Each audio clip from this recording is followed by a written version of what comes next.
Si mes calculs sont exacts, lorsque ce petit bolide atteindra 88 miles à l'heure, attends-toi à voir quelque chose qui décoiffe. Bonjour, bonsoir, bienvenue dans Back to the Review, votre hors-série du Late Show. Le principe est très simple, on prend un film ou une série qu'on n'a pas pu caler dans un Late Show et on en parle quand même. Aujourd'hui, présentation de la team du soir, nous avons Gary. Bonsoir Gary. Bonsoir Dim. Nous avons Eikichi. Bonsoir Eikichi. Bonsoir Dim. Et nous avons Jérôme. Bonsoir Jérôme. Bonsoir. Cette émission est une émission un petit peu particulière, voire même je dirais exceptionnelle, puisque nous recevons un invité. Ce soir, nous recevons Eric Herson-Macarel. Bonjour. Bonjour. Alors là, déjà, les auditeurs ont dû reconnaître forcément votre voix, puisque vous avez une voix qui est extrêmement marquée donc, dans la pop culture. On va citer 2-3 noms que vous avez pu interpréter. James Bond, Norman Osborn, Tyler Durden, Arthur dans les Kingsman. Vous interprétez Mark Strong. Donc voilà. Et aujourd'hui, on est venu pour parler du dernier film de Daniel Craig, j'ai nommé Glass Onion, extrait audio. T'es sérieux, Duke? Ça va pas? Oui, sérieux. Enfermez-vous à double tour. Ne quittez pas vos chambres. Vous êtes tous en danger.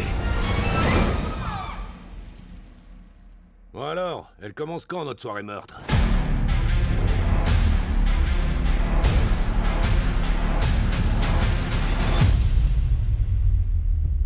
Alors, Glass Onion, donc le dernier film réalisé par Rian Johnson avec Daniel Craig, Batista et plein d'autres mondes. Les amis, qui veut faire le synopsis de l'émission? Pas de l'émission, mais tout simplement du film. Moi, j'en ai noté un, mais il est très très très court. Quelqu'un veut essayer de raconter le film? Jérôme, je te sens chaud là, je te sens chaud. Tu veux un approxynopsis? Oui. Allez, donne-nous un petit synopsis à ta sauce. Alors, donc, des gens plutôt aisés, en pleine crise du Covid, reçoivent une boîte mystérieuse qui est une succession d'énigmes qui aboutit à une invitation sur une île grecque pour un rassemblement autour d'un de leurs amis qui est très très riche et puissant. En effet, ils les invitent donc sur cette île pour jouer à un jeu, à une murder party. Ouais. Un escape game grandeur nature. Hein. Et donc voilà, exactement, un jeu de rôle grandeur nature, mais donc relativement court, donc, et là, qui devrait durer surtout le week-end. Et donc, il y a 2 invités de plus donc sur... C'était Murder Party. Voilà, sur cette murder party, dont donc le détective privé Blanc. Benoît Blanc. Qui est interprété dans la version française par Eric. Voilà. C'est ça. Voilà, donc nous avons la chance d'avoir Benoît Blanc à notre table, les amis. C'est quand même déjà extraordinaire. Donc, alors, le synopsis de Allociné, il est quand même beaucoup plus sobre et efficace. Je vais vous le lire quand même parce qu'il vaut le détour. Direction la Grèce. Pour le célèbre détective Benoît Blanc, on doit élucider un mystère entourant un milliardaire, de la technologie et son groupe d'amis haut en couleur. Pas mal, simple, efficace. Simple, efficace, voilà, c'est carré. Voilà. Jérôme, t'es rentré dans les détails, mais c'est ça qu'on aime. Moi, je vais toujours dans le détail du début. Après, je vous laisse vous débrouiller. C'est vrai. Surtout que c'est vraiment le type même du film où il faut vraiment pas divulgacher, quoi. Parce que... Ah bah non, oui, carrément. Oui, on va éviter de vous le divulgacher parce que le film est à peine sorti depuis 1 mois sur Netflix. Ouais, donc voilà, il est sorti pour les fêtes de fin d'année sur Netflix. Si vous ne l'avez pas vu, il est disponible en streaming dès à présent. Je vais vous demander votre avis sur ce film. Gary, donne-nous un petit peu ton avis sur Glass Onion. Alors, Glass Onion, moi ça me fait penser un peu au film, aux séries Sherlock. Ouais, un peu, ouais. On en a parlé aussi, il y a d'autres types de films comme ça. Oui, tout ce qui est Sherlock, on va dire. Après, tu as Agatha Christie qui est vraiment mis en œuvre dans le style, surtout sur le premier opus, hein, À couteau tiré. D'ailleurs, n'hésitez pas à aller voir notre épisode où on parle de À couteau tiré, les amis. C'est disponible sur toutes les plateformes de streaming. Donc voilà, moi, quand je vois ce film, ça me fait penser à un long épisode de Sherlock. Et j'aime beaucoup parce que moi, j'aime bien essayer de deviner à l'avance qui est l'assassin.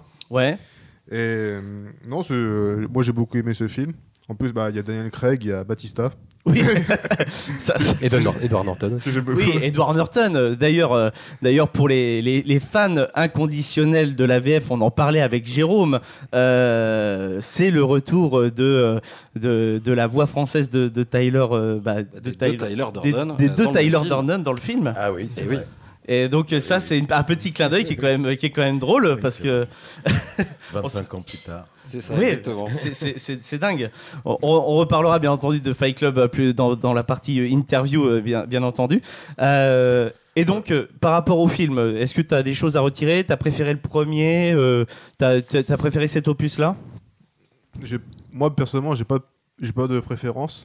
Même si je trouvais que le second était un peu plus simple à deviner. Tu vois. Moi, j'ai trouvé un peu plus simple à deviner que le premier. Ok. Mais le second, j'ai beaucoup aimé aussi un petit peu l'aspect historique avec la Joconde, tout ça qui joue un rôle. Oui. Ça j'aime beaucoup, tu vois. Moi, je trouve que ça, déjà d'une, ça le rentre dans la réalité, dans notre réalité. Alors que quand on était à couteau tiré, on avait vraiment l'impression de sortir de contes dans un monde un peu où ça n'avait pas trop évolué. Ils étaient toujours très bien habillés, alors qu'on est quand même dans un monde un peu moderne où il y a des smartphones, des choses comme ça. Et pourtant, ils sont toujours en vieille bagnole, ultra riches, dans des vieux châteaux, des choses comme ça. Et ça, j'ai bien aimé que ça le met dans une réalité claire, nette, précise, comme quoi finalement il existe Benoît Blanc.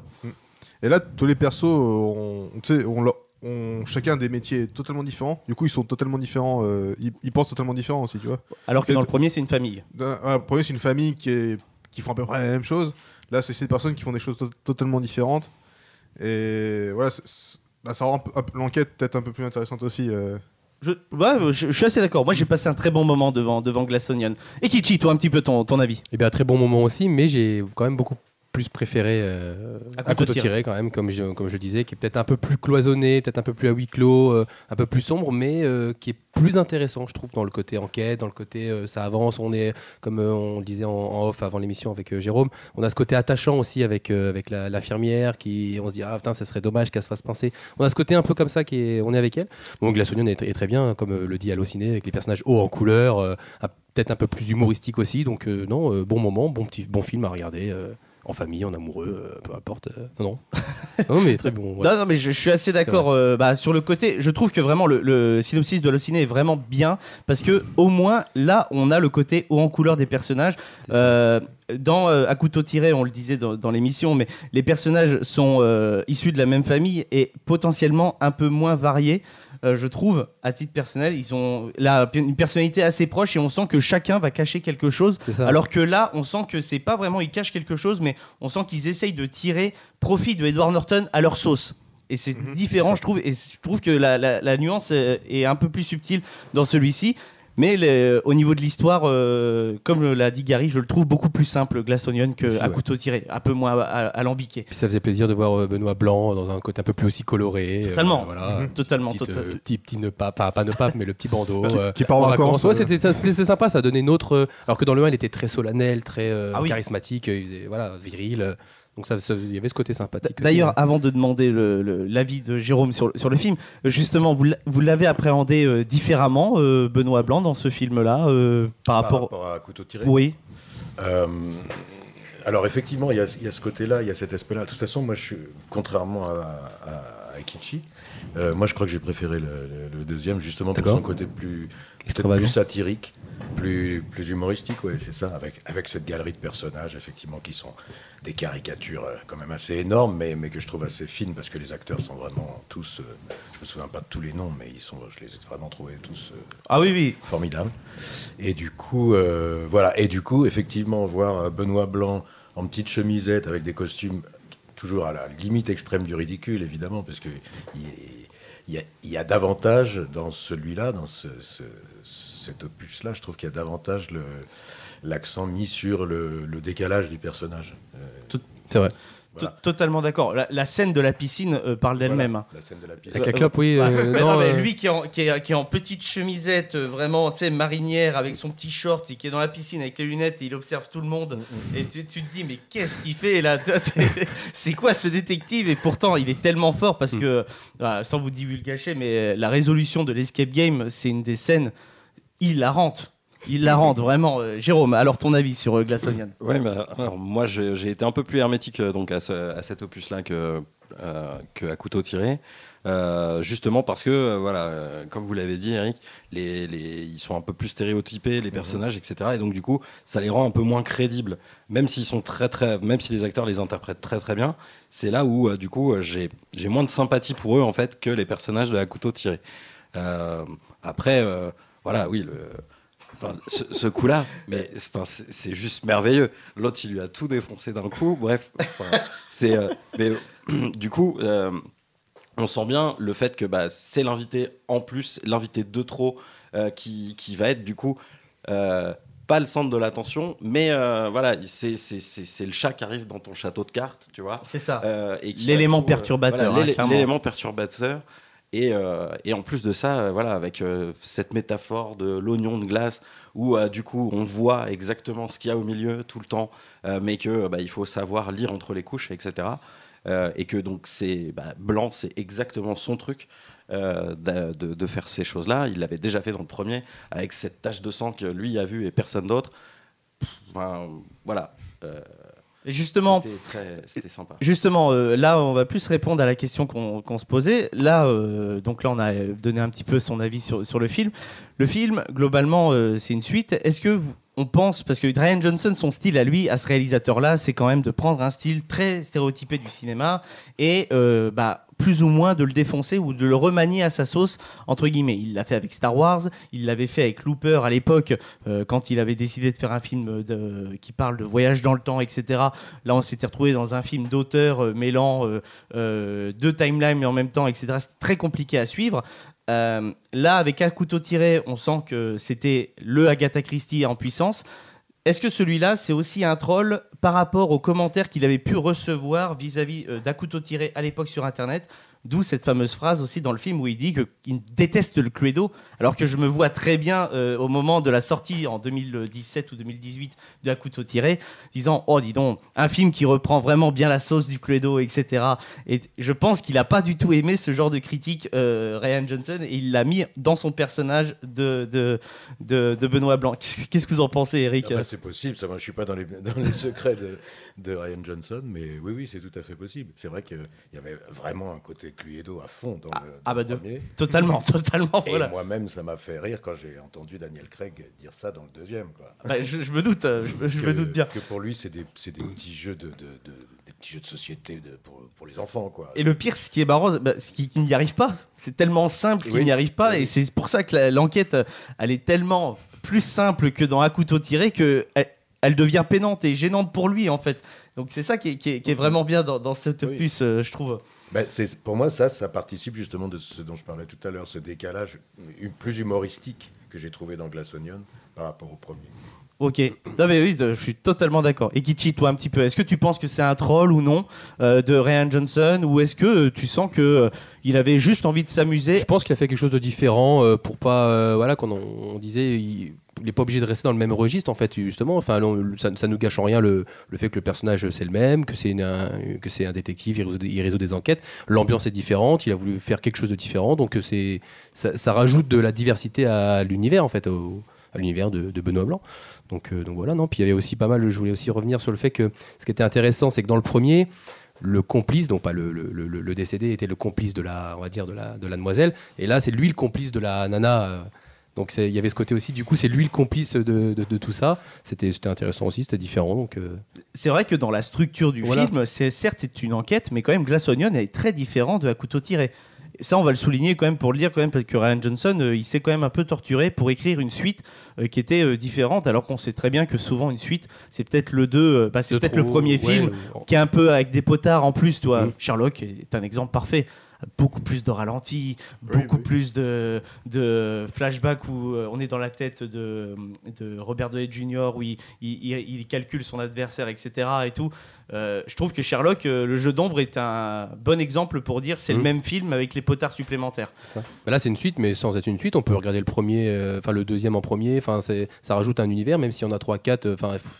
Il y aurait toujours une cohérence. Peu importe dans l'ordre dans lequel tu le regardes. Alors Netflix en a acheté 2. Donc ça sera une trilogie, voilà. Donc ça c'est sûr et certain. Potentiellement, si ça marche bien à chaque fois, ils prolongeront peut-être la chose, quoi. Par contre, il y a un personnage qui fait un peu troll quand même. Dans le film, on voit 3 fois et il sert à rien, tu vois. Ah oui, c'est vrai. Ça, je me suis demandé à un moment donné, mais c'est qui ce mec-là? Le stoner, là. À un moment donné, je me suis dit, ça va être lui le tueur, en fait, ou je sais pas. Pourquoi il y a le Big Lebowski sur cette île, quoi. Oui, c'est totalement ça, le Big Lebowski. Le dude. C'est vraiment... Voilà, ça, c'est le genre de trucs qui, moi, m'ont beaucoup fait rire dans ce film, justement. Qui est tellement incongru, tellement... Oui, c'est ça, voilà, vraiment plus de touches humoristiques dans celui-là. Clairement, ouais, on sent qu'il ne s'est pas pris au sérieux. Mais je pense qu'il y a un autre contexte qui fait qu'il s'est moins pris au sérieux avec celui-là, qui est la crise du Covid qu'il a voulu intégrer dans son film. Oui. On parle quand même d'un truc qui est quand même super grave et tout, qui a quand même mis en stand-by la planète pendant plus d'1 an et demi. Le cinéma a été extrêmement touché et tous les métiers liés aux artistiques et tout ça, donc de la scène et tout, ça a été extrêmement touché. Et je pense que c'est aussi une manière de le mettre dans une réalité très sombre, de se dire que tu vois, quand ils arrivent, ils ont les masques et tout. C'est un des premiers films que je vois où on a des masques. Hein. Ça ancre vraiment le film dans la réalité, dans notre réalité à nous, quoi. Donc on se sent vraiment.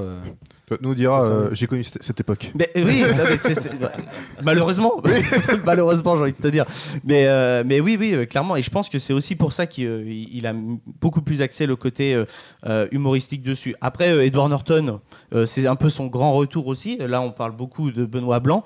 Qu'est-ce que vous avez pensé de la performance de Edward Norton dans le film, Jérôme? Oui, il est. Ça faisait très longtemps qu'il n'était pas revenu pour un film, hein, quand même. Hein. La dernière fois que je l'avais vu, c'était pour Birdman, je pense. Ah oui, oui, carrément. Et ouais. où pareil, il jouait déjà un connard. Voilà, ça lui colle un peu à la peau. Et il le fait très bien. Oui, il le fait très bien. Hein. Oui, il est fait très très bien. Donc il était parfait pour le rôle. C'est fait pour lui. Johnson, je pense qu'il devait penser à Norton quand il a écrit son personnage. Et puis qui est clairement une sorte de parodique satirique à la de Elon Musk. Hein. Ah oui, complètement. Oui, c'est Zuckerberg. C'est ça, Zuckerberg, Elon Musk, ce genre de personnage. Pardon. Oui. Mais je trouve par rapport à ce que vous disiez sur la présence du Covid dans le film, c'est très juste. Mais justement, ce que je trouve encore plus intéressant, c'est que le Covid effectivement apparaît au début, quand ils arrivent tous pour prendre le bateau, ils sont tous masqués, etc. Mais qu'il suffit d'une pulvérisation pseudo-magique, entre guillemets, qu'on leur administre dans la gorge pour qu'après... Voilà, c'est-à-dire, pour moi, ça contient vraiment l'idée que... Aujourd'hui, avec de l'argent, on arrive à faire tout et n'importe quoi. Exactement. C'est clairement ça, vraiment la séquence de se dire que on a le vaccin. J'ai fait le vaccin avant tout le monde parce que je suis juste milliardaire, quoi. Tu vois. Mais par contre, je donne pas aux autres. Il y a que moi qui a le droit pour un escape game. Mais c'est mon anniversaire. C'est ça. Non, mais c'est exactement ça. C'est ça que j'ai trouvé marrant aussi. Intéressant, quoi. Oui, carrément. Non, mais il y a plein de subtilités dans Glass Onion. Et justement, ce film, il s'épluche un petit peu comme un oignon avec plusieurs couches. Voilà, on va le dire. Hein. Non, en vrai, à la base, quand il a annoncé le titre Glass Onion, je me suis dit, waouh, Glass Onion comme titre, c'est quand même couillu. Et après, j'ai su que c'était une musique des Beatles. Et il l'a intégré dans le film. Okay. C'est la musique du générique de fin. Et le Glass Onion, donc c'est le bar où ils vont, mais c'est le bar, c'est un bar type pub anglais ou Irish, etc. Et je pense que c'était inspiré de la musique des Beatles déjà pour le pub. Voilà. Et donc ça m'a fait, je me suis dit tiens, tu vois, il l'a quand même mis dans le film, donc c'est pas anodin de sa part de l'avoir appelé Glass Onion pour ça. Mais aussi le côté couche et puis la métaphore de l'oignon, quoi. Carrément. On est d'accord. Vous avez autre chose à rajouter, les amis, sur Glass Onion? Jérôme, non? Non, vous avez évoqué le côté un peu trollesque, etc. Oui. Mais voilà, c'est parce que les personnages sont très stéréotypés, etc. Et puis, Blanc, encore une fois, c'est un peu une Marissou, parce que dans le premier, il a vu le truc que personne n'a vu. Là, il vient tout casser, mais malgré tout, il bloque, quoi. Et j'ai l'impression que Rian Johnson, il aime bien ces héros qui sont doués tout seuls. Et puis allez, on fait ce qu'on veut avec. Mais avec une petite difficulté à arriver à un moment, parce que c'est trop facile, mais finalement non. Après, je suis d'accord avec toi. Je pense que ça, c'est vraiment un truc que Rian Johnson, il aime bien mettre en place. Le fait que on ne dépend pas d'une lignée où tu te fais un peu tout seul. C'était carrément le parti pris dans son Star Wars à la fin pour dire que finalement on est tous un petit peu Jedi. Tu vois, qui a été balayé après par. Qui a été balayé par J.J. Abrams. On n'en parlera pas. On va pas s'énerver. On va pas s'énerver. C'était un concours de doigts entre les deux. C'est ça. Mais clairement. Un truc de fou, hein. C'est fou d'ailleurs. Je comprends pas trop les choix, mais bon. Et donc voilà quoi. Gary, t'as quelque chose à rajouter sur Glass Onion? Non, c'est bon. Non, sur Glass Onion, non. Et du coup, il y aura une suite, une suite après. Il y aura un troisième film sur Netflix. Oui, sauf que c'est pas à proprement parler une suite. Oui, c'est ça, c'est un autre opus. Voilà, une collection. Voilà, c'est ça, voilà. Donc, si peut-être une chose aussi, c'est que comparé au premier où donc l'infirmière est, on va dire, à part Benoît Blanc, la personnage principale, là c'est un peu en deux temps. On croit qu'au début le personnage principal c'est le personnage d'Edward Norton, et au final après ça devient au final la demoiselle dont j'ai oublié le nom, non, Cassandra c'est sa sœur, enfin voilà la jumelle. Donc au final il y a un peu ce truc en deux temps. Et non, en fait c'était elle la résolution du truc, alors que dans le premier c'était de A à Z l'infirmière avec qui justement on avait ce côté attachant, etc., qu'on n'a pas moins eu dans Glass Onion. Oui, mais par contre je trouve que la surprise du milieu du film, où le film presque se divise en deux. C'est ça, oui, c'est ça. Il y a vraiment deux parties, c'est ça. Voilà. Celle-là, je la trouve assez. Oui, c'est pour ça que je parlais de complice. Du coup, là, c'est Benoît Blanc qui est complice d'un autre personnage plutôt que dans À couteau tiré où c'était le papy. C'est ça qui est fou. C'est vrai que c'est vraiment super intéressant. Et puis le twist qui concerne donc ce personnage féminin, moi qui ai joué à plusieurs murder parties, etc. T'as fait des murder parties? Moi, j'ai fait des murder parties. Et donc, dans une murder party à laquelle j'ai joué et que j'ai eu la chance d'organiser, qui s'appelle Le train sifflera une dernière fois, il y a un personnage qui est supposé être un cador, etc. Et il est concerné par exactement le même twist. Parce que tout le monde pense que c'est ce mec-là, mais c'est pas ce mec-là. Enfin, pas exactement. Oh, d'accord. Et du coup, je me suis dit, peut-être que Rian Johnson a lu des scénarios, de Murder Party pour s'en inspirer. Et après tout, vu qu'il avait bien adapté le Cluedo dans le premier, là, voilà. Clairement. Ça paraît vraisemblable, oui. Ah, oui. Carrément. On en apprend tous les jours sur ses copains, en tout cas. C'est ça, ouais. On a découvert une facette. Il faut que vous veniez, Eric, pour qu'on découvre des facettes sur nos chroniqueurs. Donc, voilà. Écoutez, moi, je pense qu'on peut conseiller quand même Glass Onion, qui est disponible sur Netflix. Passerait un très bon moment. Le film est plutôt court, quand même, 2h19. Donc ça, c'est la bonne durée. Ouais, en ce moment, on est quand même une mode du film long. Entre Avatar qui fait plus de 3 heures, entre Babylone qui fait plus de 3 heures quasiment, 3h09 je crois. D'accord, donc, je les ai pas sentis passer. Non, je les ai pas sentis passer non plus pour Babylone, mais franchement on est sur des films qui sont très très longs maintenant. On le savait que ça allait évoluer, mais là 2 heures je pense que ça passe très très bien. Puis pour la petite pique gratuite mais gentillesse, pour une fois qu'un film aussi n'est pas trop axé teenager, je conseille de Netflix. Oui, de Netflix, voilà, c'est vrai. C'est vrai qu'il est pas trop teenage. Ouais, non. C'est vrai. C'est vrai. Eh écoutez, on va passer à la deuxième partie de l'émission, les amis.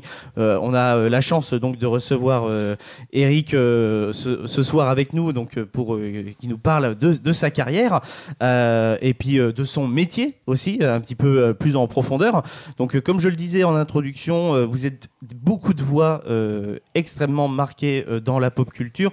En relisant mon texte, j'ai complètement oublié de citer que vous êtes aussi Léonidas dans 300, donc Gerard Butler, ce qui est quand même quelque chose de... on est un panel à fond devant nous, quoi. J'ai aussi vu Robert Carlyle, je crois. Oui, Robert Carlyle sur plusieurs films. Alors, justement, je crois que l'un des derniers que vous l'avez interprété, c'est sur 28 semaines plus tard.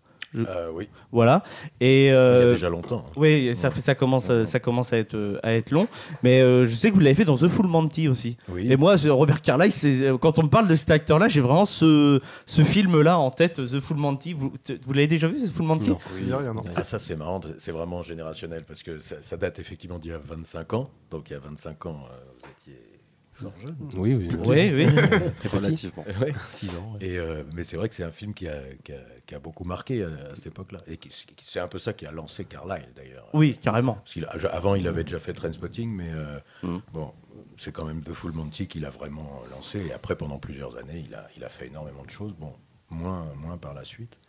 Après, il s'est plus dirigé vers la série télé, j'ai l'impression, Robert Carlyle, avec des séries comme Once Upon a Time. Moi, je les connais que Stargate, surtout. Oui, et puis Stargate aussi. Voilà. Et c'est le moment où je sais pas pourquoi d'ailleurs, ça s'est fait tout seul, où j'ai arrêté de le doubler. D'accord. Où ils sont passés à quelqu'un d'autre. Ok. Ils ont pris parce que là, entre The Full Monty et cette série. Et Stargate, oui, il y a un peu de temps. Je l'avais doublé vraiment très, très régulièrement, quoi. Donc voilà, donc oui, c'est vrai, donc un énorme panel. Alors moi, ma première question que j'avais envie de vous poser, c'est justement quand on fait des recherches sur Internet sur vous, on voit que vous êtes comédien, directeur artistique, on vous retrouve à la fois au théâtre, donc au cinéma. Vous avez tourné sur pas mal de films. J'en ai noté un parce que on la voit souvent sur les réseaux sociaux, mais vous avez tourné pour Géraldine Maillet. After avec Julie Gaillet, c'était en 2012. Oui, donc j'avais un tout petit rôle. Oui, mais bon, vous êtes référencé dedans. C'est donc pas un mensonge, mais j'avais un tout petit rôle. donc voilà. Et puis après, on vous retrouve au doublage.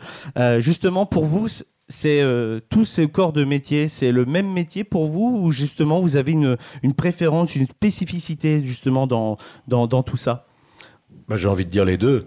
C'est-à-dire, oui, pour moi, tout ça, ça fait partie du métier d'acteur, indéniablement. La caméra, le plateau de théâtre, le plateau de doublage, même le plateau de... J'enregistre aussi pas mal de livres audio. Oui, j'ai vu sur... c'est marrant parce que quand on tape votre nom sur Google, le premier truc qui tombe, et c'est là qu'on voit qu'ils sont forts, merci, bravo Jeff Bezos, c'est le livre audio que vous avez fait et qui est dispo sur Amazon. Donc un livre audio sur la Seconde Guerre mondiale. J'en ai fait plusieurs. Oui. Voilà, et en tout cas, c'en est un qui tombe tout de suite, premier lien. C'est même pas votre page Wikipédia, quoi. C'est là qu'il est fort, Bezos, quand même. Bah oui, c'est sûr. Voilà, et donc, comme je disais, oui, ça fait indéniablement partie de tout du métier d'acteur, mais effectivement, chaque activité a sa spécificité. C'est pas du tout la même façon de travailler, le même investissement, voilà, entre le théâtre, le tournage, l'enregistrement.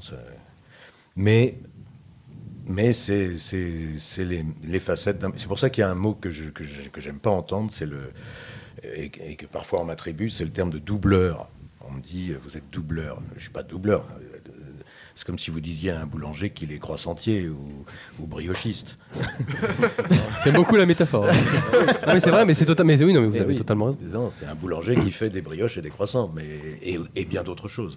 De la même manière, un comédien qui fait du doublage, c'est un comédien qui fait du doublage. C'est pas un doubleur. Doubleur, pour moi, c'est pas un métier, ça n'existe pas. Totalement. En plus, voilà. Je pense que on pourrait pas gagner sa vie uniquement en faisant ça. Enfin, je pense. Enfin, il n'y a pas de gens qui sont uniquement comédiens de doublage. Alors, il y en a qui, peut-être, mais oui, plus ou moins contre leur gré, finissent par ne plus faire que ça. Mais c'est pas forcément contre leur gré. D'ailleurs, je dis ça, c'est pas du tout pour. Oui. Voilà. Mais effectivement, à la base, il faut nécessairement être comédien. Alors je dis ça et en même temps je sais que dans un certain domaine de la production vraiment très commerciale aujourd'hui, il y a des... en particulier dans le domaine de l'animation, du film. Le Star Talent ? Voilà. Oui, totalement. On fait de plus en plus appel à des gens qui ne sont pas du tout acteurs, effectivement. Ça se ressent d'ailleurs. Et ça se ressent. Et ça se ressent, paraît-il, surtout en enregistrement, où les ingénieurs du son sont au bord du suicide. Oui, non, mais c'est vrai, parce que c'est pas leur métier. C'est vrai. C'est pas leur métier. Ils savent pas interpréter. Et puis ça prend 10 fois plus de temps, carrément. etc. Voilà, ce qui est normal. Si on me demandait de faire des croissants et des brioches, je galérerais. Oui. Et ça serait pas bon. Ça serait peut-être consommable, mais... Jérôme, tu as une question pour notre invité ?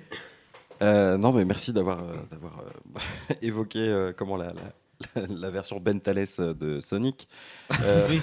à demi-mot. Parce que Malik Bentala a fait justement Sonic. Oui. Et donc sur Internet, des gens se sont amusés à retirer les passages de Malik Bentala et ils ont pris les passages en fait du comédien canadien. Ah oui. Et donc par contre, ils ont regardé les passages de Emmanuel Curtil en Jim Carrey. Donc ça fait un mélange assez intéressant à regarder. Et donc ils l'ont appelé la Bentales. Donc voilà. Voilà, c'est pour ça le petit truc d'internet quand des fois le Star Talent ne va pas du tout au personnage, quoi. Oui, voilà. Oui. Bon, bref, ça c'était pour le côté blague, mais sinon, au théâtre, vous interprétez des rôles pendant assez longtemps. J'ai vu, il y a un rôle, dernièrement c'était pendant 4 ans. Est-ce que c'est plus dur de tenir un personnage 4 ans sur les planches, en tournée, etc., que d'interpréter un personnage par-dessus un autre comédien en comprenant sa volonté, enfin l'intention qu'il avait dans son jeu sur, je sais pas, un week-end ou 5 jours? C'est une excellente question. Qu'est-ce qui est plus dur? J'en sais rien, en fait. Ça n'a rien à voir. Non, mais vraiment, j'en sais rien. Qu'est-ce qui est plus difficile? Bon, je pense que jouer pendant 4 ans un spectacle, c'est trop. Les 2 fois où ça m'est arrivé, où j'ai joué vraiment un spectacle plus de 4 ans, je ne pouvais plus à la fin. Donc, en ce sens, je pourrais dire, voilà, je peux répondre à votre question. C'est plus difficile. D'accord. Mais c'est juste une question de... Voilà, après, ça dépend des acteurs. Encore une fois, il y a des acteurs qui adorent jouer le même spectacle pendant 10 ans. Voilà, ça dépend vraiment des personnalités. Moi, je sais qu'au bout d'un moment, j'ai envie de passer à autre chose, quoi. Voilà, et c'est sûr que... Non, mais la question est bonne, parce que c'est sûr que ce qui caractérise, entre autres, toutes les activités audiovisuelles, c'est leur ponctualité, quoi. C'est leur brièveté dans le temps, quoi. Alors que, évidemment, dès qu'on est au théâtre, ne serait-ce que par la période de répétition, puis de représentation, puis de reprise, puis de tournée éventuellement, etc., ça peut durer effectivement plusieurs années. Et du coup, c'est pas du tout la même répartition de l'énergie, la même et la même concentration d'investissement sur une durée courte, quoi. Voilà. Et justement, quand on est dans des spectacles qui durent aussi longtemps, on peut se permettre de justement faire des variations dans son personnage au fil du temps, en incorporant des improvisations, des choses comme ça, parce qu'on voit que le public est réceptif, en fait, en tout cas. Ça dépend vraiment des spectacles. Ouais. Ça dépend aussi du metteur en scène. Si on a affaire à un metteur en scène qui ne veut pas entendre parler de ce genre de choses, on ne le fait pas. Après, puis, normal, c'est un travail, donc voilà, on suit les directives. Et puis, il ne faut pas oublier, même quand on joue un spectacle, on a joué déjà un spectacle 150 fois, que dans la salle, il y a des gens qui ne l'ont jamais vu, et pour qui c'est la première fois. Donc, il faut jouer pour ces gens-là, comme si c'était nous aussi la première fois. Si on est un peu professionnel, c'est ça l'idée. Alors, ce qui n'empêche pas que, naturellement, il se crée, au fur et à mesure des représentations, il se crée une espèce de détente, la complicité entre les acteurs, ça se creuse, s'approfondit, dans le meilleur des cas. Oui, parce qu'il y a aussi les cas où ça se passe mal, mais enfin bon, par chance, c'est plus rare. Voilà, et donc le spectacle évolue naturellement, mais sans forcément qu'on décide d'y apporter des choses. Vraiment. Sans vraie modification, mais par contre, il y a une évolution sociale. Il y a une évolution voilà, et qui est sensible. Si on voit le même spectacle à 6 mois d'intervalle, on peut être sensible à l'évolution naturelle du spectacle. C'est un organisme vivant, un spectacle. C'est comme un corps animal ou humain, quoi. Oui, totalement. Oui, ça évolue. Naît, ça grandit, ça vieillit, et puis ça meurt. C'est une belle métaphore du cycle de la vie, quoi. Oui, non, mais vous avez des questions, les amis? Oui, moi j'ai une question. Alors je vais m'adresser principalement aux comédiens de doublage, pour le coup. Donc vous avez une voix quand même assez grave, charismatique, etc. Qu'est-ce que vous préférez doubler, les méchants? Parce que j'imagine que voilà, on vous propose surtout des rôles de méchants ou d'hommes un peu badass à la manière de Léonidas. Qu'est-ce que vous préférez vraiment un méchant interprété? Vous imprégnez, type Norman Osborn, vous aimez ça? Parce que votre voix de Norman Osborn, elle est exceptionnelle. Enfin, on ressent vraiment la hargne du oui, mais là démoniaque. C'était un cas un peu particulier parce qu'on était vraiment dans l'univers Marvel. Oui. Donc là, je prenais, c'était presque une voix de dessin animé, j'ai envie de dire, de dessin animé horrifique, mais de dessin animé quand même. Oui, je veux dire, vous prenez du plaisir à le faire, vraiment, à exagérer. Oui, c'est super amusant à faire. Oui. Mais c'est un cas particulier. C'est pas comme. On n'est pas dans un univers réaliste, parce que j'en ai fait aussi beaucoup, particulièrement en doublage, des tueurs psychopathes, des... Après, j'imagine qu'on vous propose ça. De toute façon, c'est par rapport aussi à la voix de la personne. Voilà, quand la voix se prête. Quand la voix est un peu grave, tout de suite, ça fait peur. Et du coup, voilà. Ou alors des personnages, plutôt des personnages d'autorité. Voilà. C'est une anecdote, mais il y a une série qui est en train de se doubler là, sur Sissi. Une nouvelle série sur Sissi. Qui, je crois, est diffusée sur Salto. C'est possible. Voilà, donc renseignez-vous au cas où si vous êtes fan de l'univers de Sissi, voilà. Impératrice. Et j'ai été appelé donc, par la personne qui dirigeait l'enregistrement, que je connais très bien, qui m'a dit viens faire un truc dans... Si, pour l'instant, il n'y a pas grand-chose, mais je pense que par la suite, il va prendre de l'importance et tout. Et en fait, j'ai quasiment rien fait dans cette série, sauf que c'était 2 ou 3 apparitions de Bismarck, carrément. D'accord. Quand on voit ma gueule, ça peut faire sourire, mais voilà. Cette personne, quand elle a fait sa distribution, elle a vu Bismarck, elle a pensé à moi, ce qui peut faire sourire, effectivement, quand on me voit physiquement. Je ressemble pas vraiment à Bismarck. D'accord. Mais ça, c'est le côté, on n'y peut rien, quoi. C'est les voix un peu graves comme ça.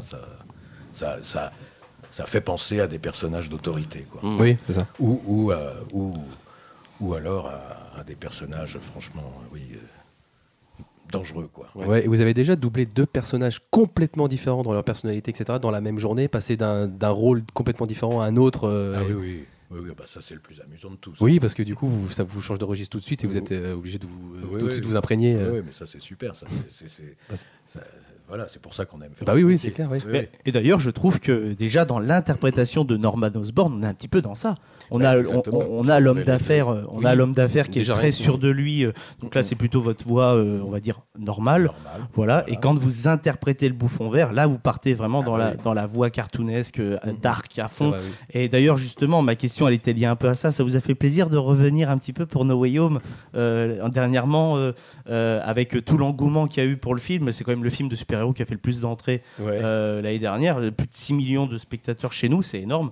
Ça vous a fait plaisir de retrouver William Dafoe dans ce rôle-là Ah bah oui, forcément, oui, c'est une petite Madeleine. Exactement, voilà. C'était quand même il y a pas mal d'années déjà. Bah oui, on est début 2000 pour Spider-Man de Sam Raimi. Donc c'est vrai que même pour nous, c'est vrai que ce film-là représente énormément de nostalgie, à la fois sur les personnages qui sont à l'écran, mais nous, en tant que spectateurs français, où on a la chance d'avoir une très très bonne VF sur beaucoup de films, on va pas se le cacher, il y a aussi l'affect des voix qui étaient importantes pour Spider-Man No Way Home. Donc on a été content de retrouver Donald Renew, on a été content de vous retrouver et vraiment c'était très très appréciable. Aussi, ça a joué beaucoup sur le succès du film. Clairement, il y a pas de et là-dessus, j'en suis persuadé. Et là justement, je vous ai parlé d'un retour. Mais en 2022 ou 2021, je crois que vous avez fait les adieux à James Bond. Ah bah oui. Là, tout le monde a fait ses adieux à James Bond. Là, oui, tout le monde a fait ses adieux à James Bond. Ça n'a pas été dur un peu quand même? Ah, ça a été très émouvant. Ah, je me doute. C'est drôle parce que je suis pas du tout. Je m'identifie pas du tout au personnage que je double parce que je sais bien que ce n'est entre guillemets que du doublage. C'est pas du tout le même. Enfin voilà, c'est pas comme qu'on incarne un personnage vraiment dont on crée la posture, la forme, etc. au théâtre par exemple. Là, je sais que ce n'est vraiment que du doublage, c'est-à-dire pas tout à fait de l'imitation, mais pas loin quand même. Enfin bon, bref, c'est pas le même niveau d'investissement, quoi. Oui. Et surtout d'identification. Je me suis jamais pris pour James Bond, je vous rassure. Mais encore, j'aurais du mal.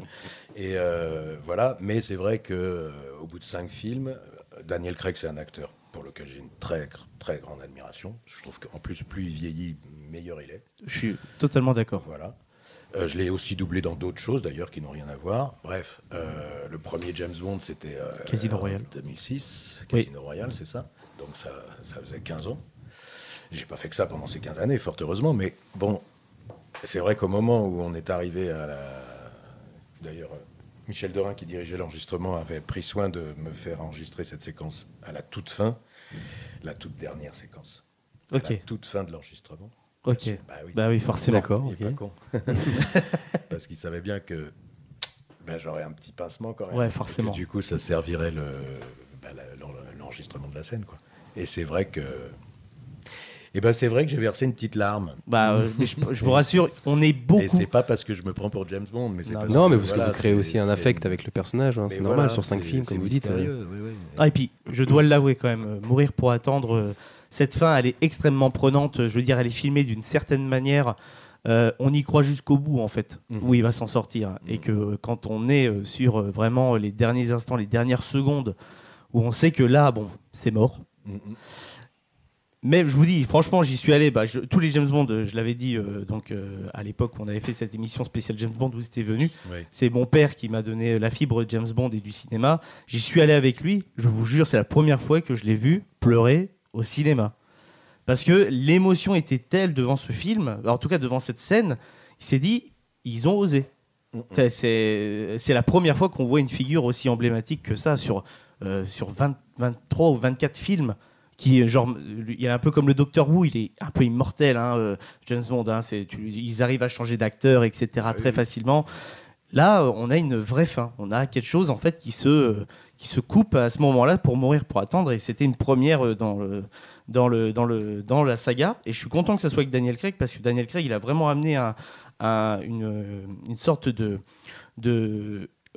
on ancre vraiment James Bond dans une réalité qui est très très dure. Dans tous ses films, il se passe des drames. Dans le premier, il perd l'amour de sa vie. Ça le poursuit dans le deuxième. Dans Spectre, il y a énormément de rebondissements. Là, on a l'affect aussi affectif dans Mourir pour attendre avec le fait qu'il a un enfant. Donc c'est vraiment, vraiment très... moi, j'ai vraiment beaucoup aimé cette saga, en tout cas, de Daniel Craig. Et je pense que c'est un bon premier pas si vous n'avez jamais vu de James Bond. Parce que ça n'a rien à voir avec ce qui a été fait avant, qui était vraiment du film blockbuster américain avec un beau gosse et une belle voiture et une belle Rolex. Voilà. D'ailleurs, ils ont changé la marque pour Daniel Craig, c'était Omega après. Mais voilà, c'était pour dire les choses, quoi.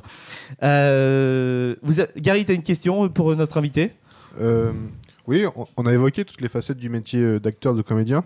Est-ce que parmi ces facettes, vous avez une préférence ? Je sais que vous faites beaucoup de doublage, mais... si j'ai une préférence... moi, je viens du théâtre, à l'origine. Voilà. Et en fait, le théâtre avec le doublage, c'est ce que je fais le plus.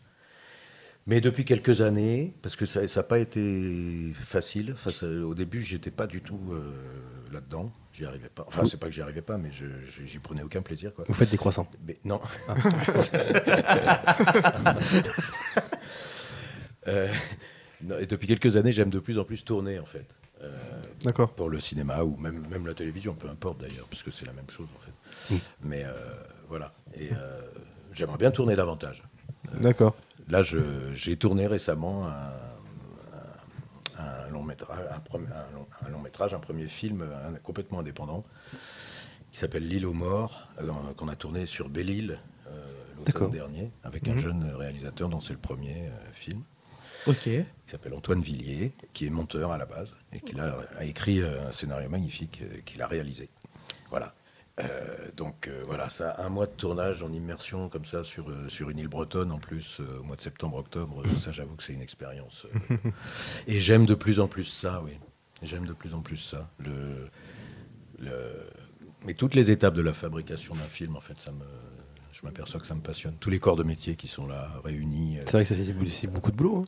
C'est une émulsion à tournage. Oui, c'est ça. Oui, chacun a sa spécificité et le tout fait un film, en fait. Mais chacun a son. Et je trouve ça hyper émouvant de voir tous ces gens qui ont chacun des compétences très, très pointues et très différentes, tous réunis sur un seul objectif qui est le prochain plan.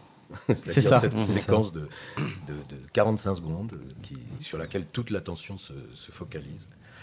Je trouve ça très beau à voir, quoi. Et c'est un univers dans lequel j'aime de plus en plus. J'ai été très longtemps mal à l'aise dans cet univers-là parce que j'étais pas du tout. Voilà, j'étais vraiment formé au théâtre et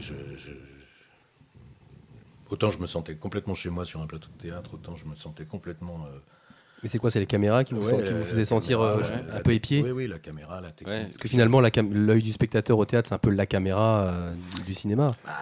Oui, en quelque sorte, mais c'est différent. Oui, mais t'as pas un monteur entre les deux. Moi, je pense que ce qui doit être déstabilisant entre les deux, c'est le côté très morcelé du cinéma, où, comme vous le disiez, voilà, tout le monde est là pour ce plan de 45 secondes. Et après, t'es pendant une demi-heure à te les glander parce qu'il faut. Enfin, tu vois, ça doit être hyper déstabilisant. Alors que, tac, t'as le batelier qui met ses coups de bâton et après, hop, ça roule, quoi. Ouais, c'est clair. Là, c'est une autre expérience. C'est ce que je disais tout à l'heure, c'est vraiment des pratiques. Elles font toutes partie du métier d'acteur, mais elles sont toutes extrêmement différentes, quoi. y compris surtout dans la gestion de l'énergie. Au théâtre, on est vraiment en marathon. Au cinéma, c'est une succession de petits sprints, quoi. C'est ça. Ouais, totalement. Et, le marathon et les sprints, c'est pas du tout la même discipline. Même s'il s'agit toujours de courir, c'est pas du tout la même discipline. Ouais. C'est clair. Donc on a tendance à penser l'inverse, qu'un acteur qui passe au théâtre, on se dit il va plus avoir de mal parce qu'il pourra pas faire plusieurs prises, il pourra pas se retenir de rire, etc. On a aussi tendance à penser un peu l'inverse. Oui, parce qu'au théâtre, il faut faire sa performance de A à Z, quoi. Absolument. C'est le côté qui fait ressembler un peu le théâtre à la corrida, quoi. C'est sûr qu'on est vraiment dans l'arène et sans filet, etc. Mais c'est ça aussi qui fait que c'est tellement excitant, quoi. Exaltant. Et puis bon, au théâtre, quand on arrive sur le plateau, on est censé avoir répété, idéalement pendant plusieurs semaines. Donc on est censé quand même connaître le truc et pouvoir... voilà. Et justement, quand on est au théâtre, ça rassure pas un petit peu aussi de voir en direct les réactions du public, alors que quand on est au cinéma, on sait que ça va être en différé, on sait pas trop comment ça va être, va être perçu. On a aucune... Après, quand on tourne, les quelques personnes qui sont là, l'équipe, c'est déjà un public. Ouais. C'est pas du tout un public de théâtre, on n'est pas dans une salle de théâtre, etc. Mais il y a quand même des regards sur vous qui apprécient diversement ce que vous faites. Après, à la fin de la prise, il y a le retour immédiat de comment c'était bien, c'était pas bien, etc. Donc, de toute façon, dès qu'on joue, on est obligé de jouer devant quelqu'un. On ne peut pas jouer tout seul, ça n'a pas de sens de jouer tout seul. Oui. Voilà. C'est ça qui est la difficulté du métier d'acteur, d'ailleurs, c'est qu'on ne peut pas se passer des autres. Si on pouvait faire ça tout seul, il n'y aurait pas de problème. Sauf que tout seul, ça n'a pas de sens, puisque c'est justement une chose qui consiste à être regardé par quelqu'un. Mais même une équipe de tournage, c'est déjà l'embryon d'un public, en fait. Donc à suivre de près ce long métrage. Oui. Si les gens veulent vous voir réellement, voir la voix. Oui, et puis là, c'est qui se cache derrière. C'est la première fois, mais enfin, c'est quand même pas souvent que j'ai un rôle principal au cinéma. Donc, voilà. Déjà, moi, je tenais surtout à féliciter ce réalisateur. Vous avez dit qu'il l'a fait en indépendant, que c'est très compliqué à produire un film. Il faut se mettre ça aussi en tête. On n'arrive pas en mode « Allez !» Et donc, je vais faire un film de vrai cinoche, pas un truc qui va aller sur Internet ou entre guillemets. Vraiment, ça va passer dans des salles et avec 3 francs 6 sous, c'est pas possible. Non, et le faire en indépendant, bravo à lui, franchement. Et justement, là, on a parlé d'un rôle que vous allez avoir. En niveau théâtre, justement, vous avez une actualité. J'ai vu qu'en 2023, vous allez être dans Les Misérables. Alors, en ce moment même. En ce moment, voilà. En fait, c'est un spectacle qu'on a déjà joué l'année dernière, qu'on a joué à Paris, au Théâtre de la Tempête. Et là, en ce moment même, on est en tournée.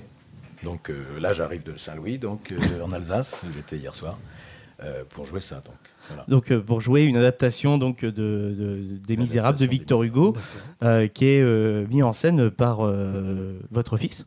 Lazare, Elson Macarel, qui n'est autre que mon fils aîné, oui. Donc voilà. Qui est auteur, metteur en scène, comédien lui-même aussi, et voilà. Et c'est pas la première fois qu'on travaille ensemble, ça fait 2 ou 3 fois qu'il me sollicite, c'est sympa. Mais ça va, on s'entend bien, sinon... voilà, c'est mieux. Voilà. Oui. Et puis on se comprend bien, voilà. Et donc là, il a hésité, il y a 2 ans, quand il a commencé à réfléchir au projet. Il hésitait, enfin il me disait, je sais que tu seras dans la distribution, mais je ne sais pas pourquoi exactement encore. Et puis un beau jour, j'étais chez lui, et puis il m'a dit, bon ça y est, je me suis décidé, en fait ça va être toi Jean Valjean. Donc je joue Jean Valjean dans Les Misérables. Donc là, rôle principal. Donc, on peut pas faire plus principal que Jean Valjean dans Les Misérables. Oui, en même temps, c'est ça que je trouve bien dans son adaptation, c'est qu'elle laisse aussi vraiment la place aux autres personnages. Il voulait pas faire Valjean superstar. D'accord. Pour lui, Valjean, c'est un misérable parmi les autres, quoi, ce qui est tout à fait juste.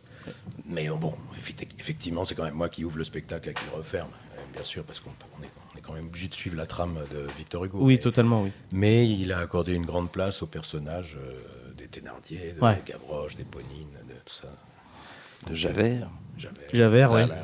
La dualité de ces 2 personnages, elle est terrible. Elle est incroyable. Elle est vraiment incroyable. D'ailleurs, vous l'avez déjà vu ce petit téléfilm Les Misérables qui était fait avec Gérard Depardieu et John Malkovich. Franchement, c'est une vraie tuerie, c'était une bonne prod de TF1 à l'époque. Oui. Donc voilà. Et Virginie Ledoyen en Cosette, quoi. Oui, exact. Virginie Ledoyen en Cosette. Donc, un bon petit téléfilm, vraiment ça. Donc, Les Misérables, et donc là, vous êtes en tournée partout en France. Oui, enfin, on a quelques dates, oui. On va aller jouer au mois de mars, on va aller jouer aux Antilles. Donc, ça, c'est sympa. Oh, d'accord, oui, super. On ne crache pas dessus, c'est clair. Donc, voilà. Non, trop bien. On est passé 15 jours là-bas. Et j'aime beaucoup l'affiche, en tout cas, du spectacle. Alors, il y en a plusieurs. Laquelle celle où il y a la femme. Il y en a une, c'est une femme dessus. Oui. Je crois, et j'aime beaucoup la colorimétrie qui est utilisée. Ah oui, voilà. oui, je vois laquelle c'est, oui. Donc voilà, je tenais à vous le dire, en tout cas, parce que je me suis dit, tiens, j'ai vu, en faisant les recherches, justement, sur un petit peu vos différentes actualités, j'ai vu justement Les Misérables, et je me suis dit, tiens, ça pourrait être intéressant. Mais niveau actualité, en 2021 aussi, je reviens un petit peu en arrière, vous avez donc tourné, on vous a retrouvé sur Netflix, avant Glass Onion, pour Alexandre Aja. Ah oui, tout à fait. Oxygène avec Mélanie Laurent. Et là, on vous entend pendant tout le long du film. Ah bon? Parce que j'ai pas vu le film au final. Je n'ai fait qu'enregistrer et j'ai pas vu le film. On vous entend beaucoup. Hein. Ah oui. Donc vous êtes la personne qui communique avec Mélanie Laurent pour la rassurer un petit peu, voilà. Et donc justement, alors moi j'aimerais bien savoir un petit peu le processus de fabrication de ce film. Est-ce que c'est Alexandre Aja qui vous a dirigé directement ou il est passé par des gens annexes? Alors non, effectivement, c'est pas Alexandre Aja qui m'a dirigé directement. Il est passé par quelqu'un, oui, un directeur artistique. Ok. Mais il a bien sûr validé, voilà. Mais c'est pas lui avec qui j'ai travaillé. D'accord, ok. Après, je vous avoue, comme je viens de vous l'avouer, je n'ai même pas vu le film. D'accord. Je n'ai rien suivi de cette histoire, en fait. Moi, je suis venu un jour. Je vais vous avouer, moi je l'ai regardé parce que j'aime bien le cinéma d'Alexandre Aja, mais j'ai l'impression qu'il est un peu passé quand même en. Mais j'ai l'impression, oui. En fond, je veux dire, peu de monde l'a vu ce film d'Alexandre Aja, donc voilà. Ça me dit rien. Ouais. Donc voilà. Je l'apprends carrément l'existence de ce film-là. Bah oui, Oxygène sur Netflix avec Mélanie Laurent, voilà. Et en fait, le principe est simple, on suit Mélanie Laurent qui est bloquée dans une sorte de capsule. Et le truc, c'est qu'elle communique avec des gens par différents réseaux, pas téléphoniques, mais on ne sait pas trop où aller, c'est dans un futur un peu proche, etc. Et en gros, il y a tout un twist. Et voilà, une des personnes qu'elle communique le plus souvent, c'est Eric. Et en fait, Eric est vraiment, en tout cas sur Netflix, quand on arrive au générique de fin, c'est pas genre un acteur, c'est Eric Carson-Becquerel. Vous êtes référencé Eric Carson-Becquerel. D'accord. Je savais même pas. Ah ben voilà. On vous l'apprend. Ah oui, il y a pas de. Je regrette pas d'être venu. Donc voilà quoi. Mais oui. D'accord. Ok. Et justement, quand j'ai vu le générique arriver, j'avais reconnu votre voix, mais je me suis dit, est-ce que c'est un comédien que vous avez doublé? Est-ce que voilà? Et non. Non, vous êtes vraiment référencé, Eric Carson-Becquerel. Oui. Donc j'étais là, voilà. Oui, non, c'était pas du doublage, effectivement, c'était vraiment. Ouais, c'était un vrai rôle. Pas un vrai rôle, mais voilà, c'était pas du doublage. Un vrai rôle au son, quoi. Voilà, un vrai rôle au son, voilà, comme un livre audio. Exactement. Voilà.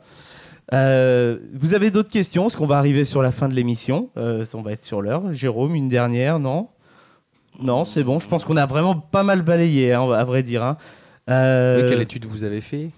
Quel parcours vraiment vous a lancé ça? En fait, je suis rentré un peu par hasard. Je connaissais rien. Je suis issu d'une famille qui n'était pas du tout dans le milieu de rien. Donc je connaissais rien de rien. C'était dans les années, au tout début des années 80. Ce qui ne nous rajeunit pas. Et je suis rentré un peu par hasard dans une école qui se créait à ce moment-là. Il y avait un concours d'entrée que j'ai passé sans savoir. D'accord, ok. À l'époque, pour vous dire, je ne savais même pas qu'il existait un conservatoire national d'art dramatique. Donc c'est pour vous dire quelle ignorance du monde j'étais. Et c'était une école qui s'appelait la classe supérieure d'art dramatique de la ville de Paris, qui était créée par un monsieur qui s'appelait Jean-Laurent Cochet, qui est mort il n'y a pas très longtemps d'ailleurs. Bref, j'ai fait qu'une année dans cette école. Avant, j'avais pris des cours de théâtre comme ça, depuis l'adolescence, mais voilà. Et puis il se trouve que par un hasard totalement miraculeux, on peut le dire, J'ai été engagé juste en sortant de cette école mais pour un tournage justement, paradoxalement. Ça a été ma première expérience de tournage, mais un gros tournage pour le coup, pour la télé. D'accord. Et à partir de ce moment-là, voilà, et puis le reste, je l'ai appris en travaillant, quoi. C'est ça. Donc j'ai pas fait énormément d'écoles, de machin. Je suis pas sorti d'une grande école nationale, conservatoire ou autre. Voilà, j'ai fait mon chemin comme ça. Ok. Ah, mais c'est intéressant de se dire aussi qu'il y a un parcours où la praticité a été, en tout cas, récompensée par rapport à un parcours scolaire, quoi. Donc ça, c'est plutôt très intéressant. Merci beaucoup, Eric, d'être venu dans Back to the Review. C'était un vrai plaisir de vous recevoir. C'est vrai qu'on s'était déjà vu une première fois à la radio à l'époque.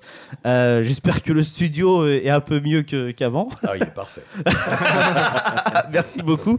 Merci les chroniqueurs d'être venus. C'était un vrai plaisir de parler de Glass Onion. On se retrouve très vite sur Internet pour parler encore plus de cinéma dans un nouveau Late Show. Et salut à tous. Ciao. Salut. Au revoir.